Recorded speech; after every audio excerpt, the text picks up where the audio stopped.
Good evening. My name is Markel, and we all know about D-Day and things happened occurred on that day. Today I'll be talking about preparing for D-Day, the weather delay, the landing, the D-Day itself, and the victory number. First, I will talk about preparing for D-Day.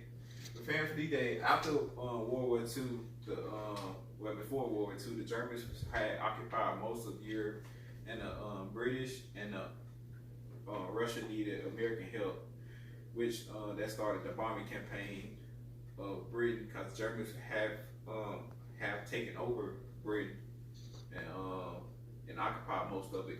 That's when the U.S. came in with its bombers and started bombing, so the Germans would reach the English Channel to get over to the rest of Britain forces, and you had other Britons on the island Dunkirk, which it was a movie about it, which the remaining British soldiers on the beach had nowhere else to go but shore. British got other civilian boats to help them off the beach. The weather delay occurred on June 5th. The actual thing was supposed to be on June 5th, but it actually happened on June 6th because of the weather delay.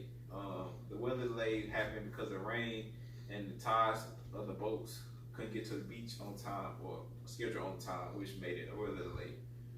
Eisenhower originally planned it to be on June 5th, not 6th, and that made it. But people still think to this day, why happened if the Americans would have went on June 5th instead of 6th? Many think less lives would have been lost because Germany wouldn't know that was coming, or who knows. The other one I was talking about the landing on D-Day.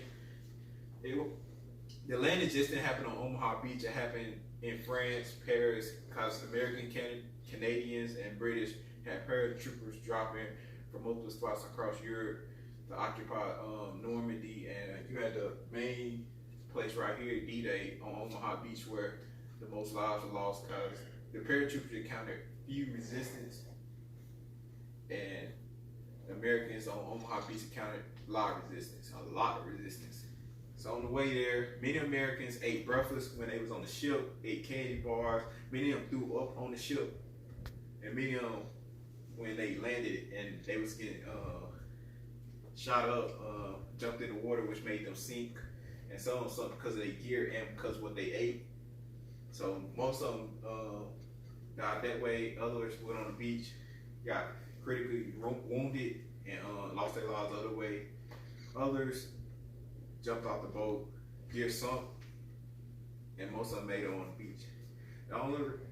Some say on history.com that Hitler refused to send more of his troops to the beach, and if he would have sent more of his troops to the beach, Americans would have lost that battle because he was so many wounded Americans that they would be able to fight off the Germans, and the Germans would have took Omaha Beach. But Hitler refused because he saw other paratroopers coming from other ways, and he thought they was flanking them from his south region and coming from another way.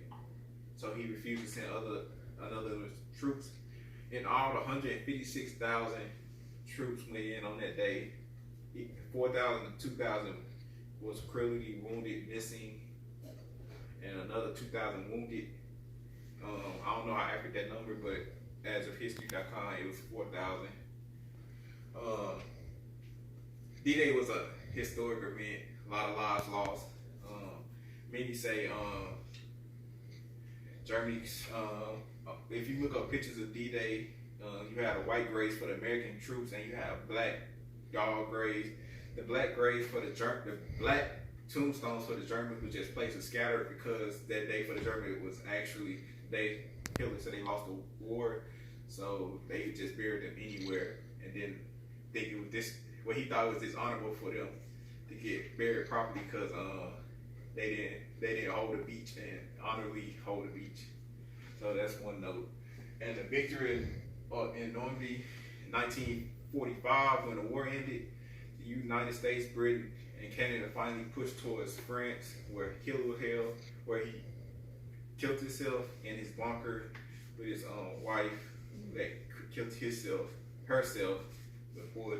So I like to thank